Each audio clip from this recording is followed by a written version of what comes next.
Hey, yo, what it do, family? This is Ayyoojwatchthis. Watch this. I know I'm gonna keep going back and forth on the mic like that, but we watching Awoken Ones. I guess we watching Antarctica's mysteries, facts. I think Billy Carson.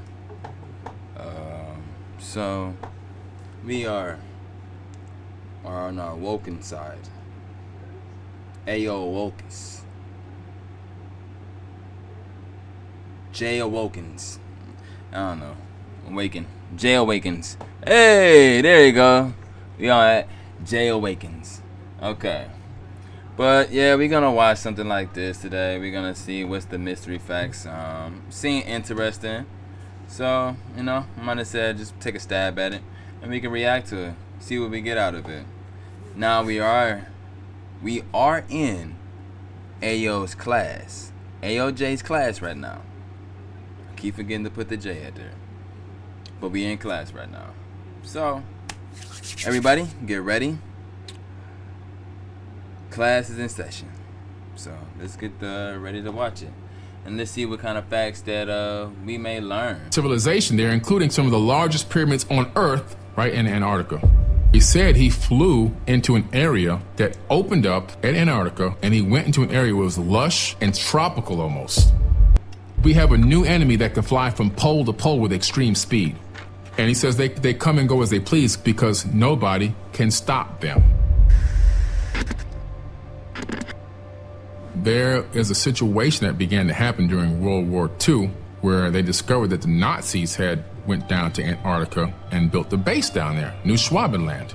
They were like, wait a minute, why in the world would they go to this desolate place? What's down there that they would want to go through the harsh weather and risk everything, risk even their lives to be down there and build a base? Now, there's an incredible story that was in Admiral Byrd's diary that was found by his kids, where he said he flew into an area that opened up at Antarctica, and he went. Come on, bro. Hop over to Kohl's for Easter Essentials. Plus, take an extra 15% off other faves. Kohl's. These commercials be ruining shit, man. We're at Dave's Hot Chicken. We're gonna try Dave's cauliflower not chicken. I don't give a fuck what kind of chicken you eating, man. Into an area where it was lush and tropical almost. And as he got into this area, this is according to his own diary, people can look this up, something took over his plane, and these two UFO-type craft, circular craft, flying saucers came, and it took over his craft, and it guided him in to this area where they landed. And then they took him to meet somebody that he calls in his diary, the Master. Pretty interesting story. And according to this account, the Nazis had gotten help to create these craft called the Hanabu. They had 4 versions of this craft, these circular disc craft, from these people down there. The guy, this Master, told him that they were wary of the nuclear bombs that had just been utilized, dropped the nuclear on Japan and so forth, and they were wary of our experimentation with nuclear devices and wars because they're sharing this planet as well. Pretty interesting story. And so, all of a sudden, Admiral Byrd's going down there with a fleet. Not just a small fleet. He took over 3,000 people with him. Damn. This was a huge expedition. It was a military expedition. When he got down there, they had a situation where some of these flying objects were attacking some of their ships and actually destroyed some of them.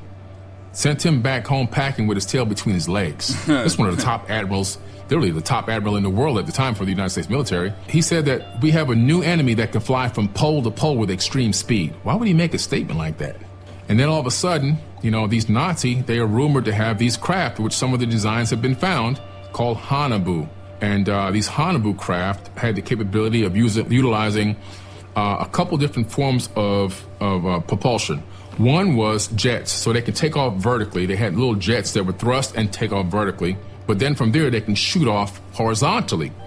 Well, they were using a device that was spinning in the center of the craft, and what it appears to be is they began to copy technology from the ancient Indian Vedas, because Hitler was sending his people all around the world to get knowledge on ancient technology. That's how they found these people in Antarctica.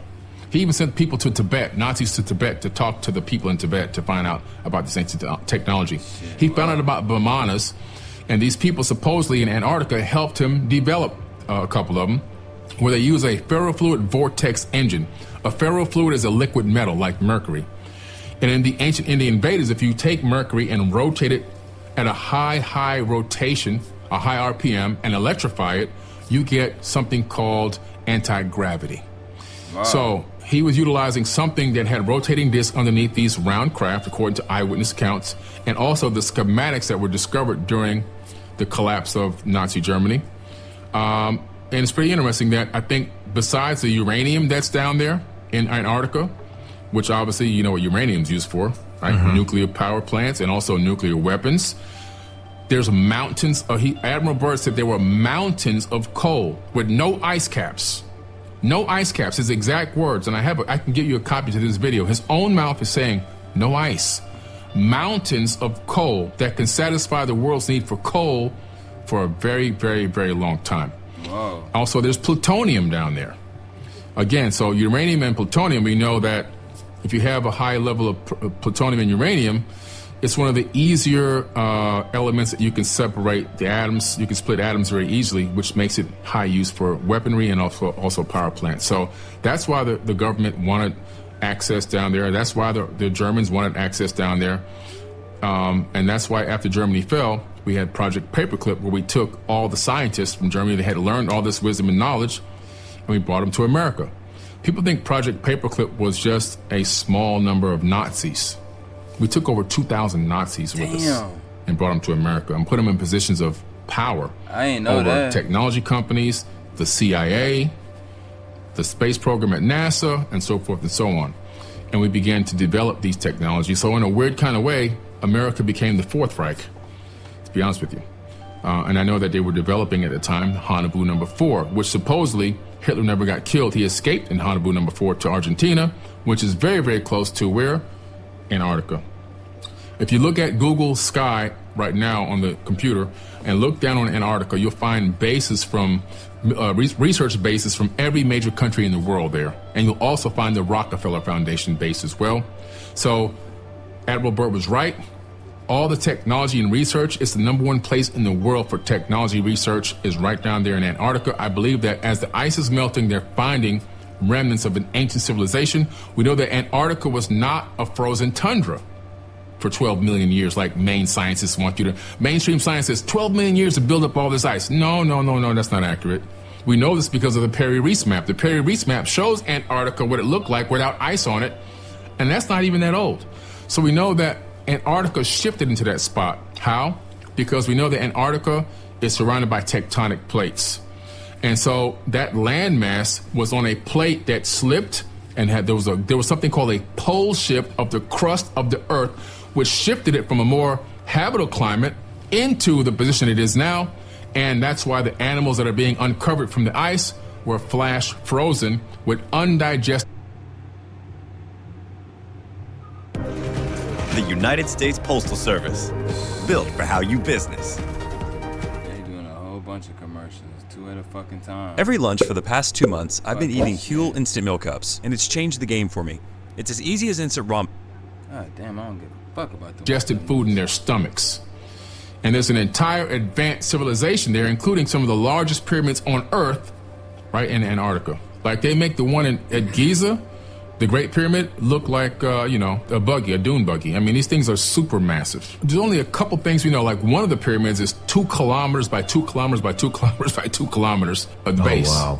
The height is just, it's massive. It's way up there. Like, it's in the thousands of feet. But also, one former military person that was a source for Linda Moulton Howe, this was on a documentary she was in. She said that source told her, after going down there for research, I guess in private security, that it was still emitting some type of exotic energy, which is pretty interesting because that was the second time I heard a statement like that. The first time was on a documentary that came on Discovery Channel about the Bermuda Triangle when they found those pyramids off the coast of Cuba down there, right? Which is clearly scanned. Everybody knows that they exist. But this guy was taking he would get off the boat and take like a dinghy out to float to the center area And he said the same thing. Some type of exotic energy was draining his batteries on his cameras. He had to try 3 times to get this thing recorded properly. He said exotic energy. And what's interesting is if you take a perfect line and draw it from the tip of the Bermuda Triangle, the center of the Bermuda Triangle, straight through the Earth, you come out at the Yonaguni Pyramid at the Dragon's Triangle in Japan, which is also rumored to have disappearances and exotic energy and all this other crazy stuff. So in some way, these pyramid structures around the world are all linked with potentially portals of some type, or energetic portals. The Antarctica Treaty. Do you know about this? Yeah, that treaty was to allow peaceful collaboration of research and science down there, no war zone. You can actually go down there. There's a guy who's got a new show on my TV network called, his name is Brad Olson. It's called The Secrets of Antarctica.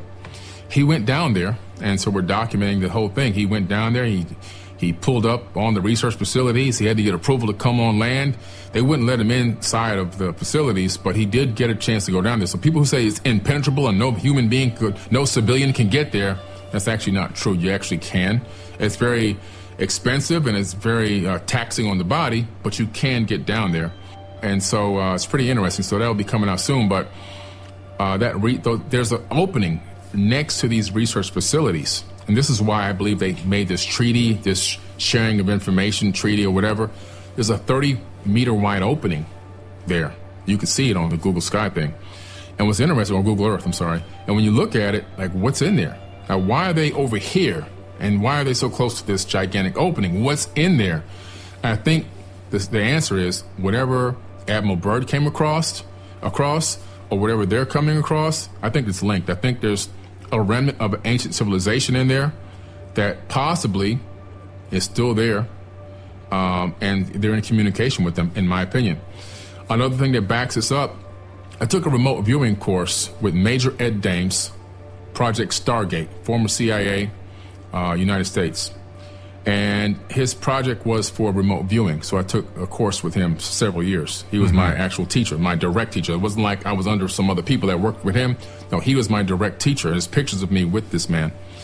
And he told me that there's beings that have easy and free access to come and go as they please from Antarctica. At one of these classes, class was over. It was like a 10-hour class. We were just sitting around talking, having a casual conversation. He told me a few other things, but that was one of the things that kind of stood out. And he says they come and go as they please because nobody can stop them. Are you familiar with the bell? The Nazi bell, the Die Glock? Yes. Yeah. The Die Glock is an amazing device that was being developed by the Nazis during World War II. This Die Glock, again, technology that they learned about through an advanced civilization that they were in communication with through the Thule Society. This Thule, Thule, Thule Society, they were using psychics to channel information from an advanced alien race. And they were taking this knowledge and then turning it into actual real workable technology.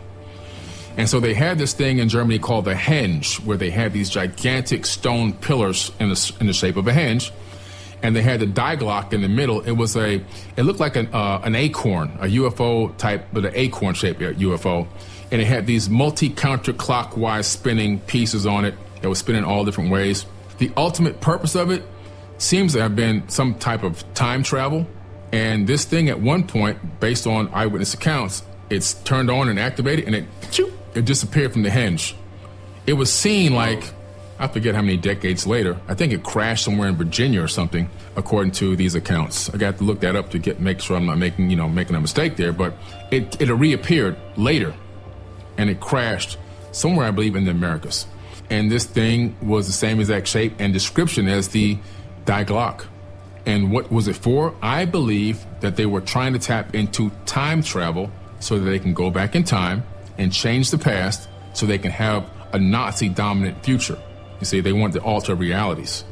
The only problem with going back in time they didn't take into consideration is that if you go back in time, you can't alter the future reality that you existed in on the same timeline. Because when you go back in time, you shift into a different alternate timeline altogether, allowing you to go back in time in the first place and see even yourself.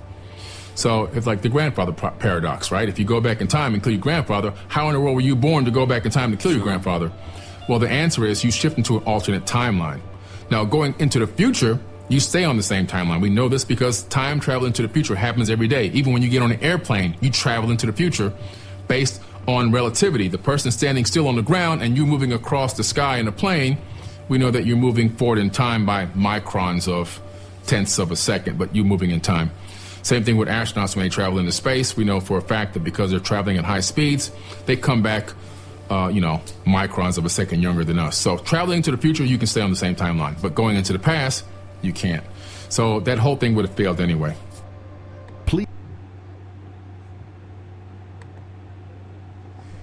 My bad, y'all.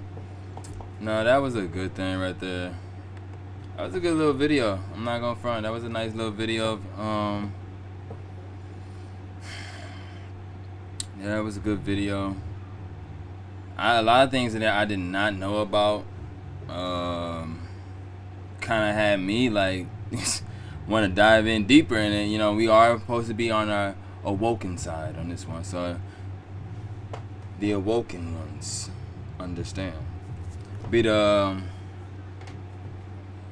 But no, this was interesting. This was very interesting here. I'm into stuff like this, knowing stuff like this. There's a lot of stuff I feel like we don't know, and it's good to kind of know stuff, even if y'all don't think it's real. If y'all think it's bullshit or whatever the case might be. That's y'all opinion at the end of the day.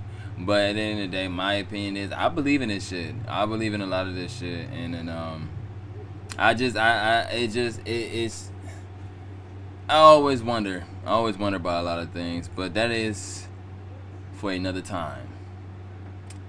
But like we always do, like, comment, and subscribe, and share. Tell me what y'all think about it. Some things in here I didn't know, a die bell. Let me know if y'all know more about that. Put it in the comments and stuff like that. But like always, peace.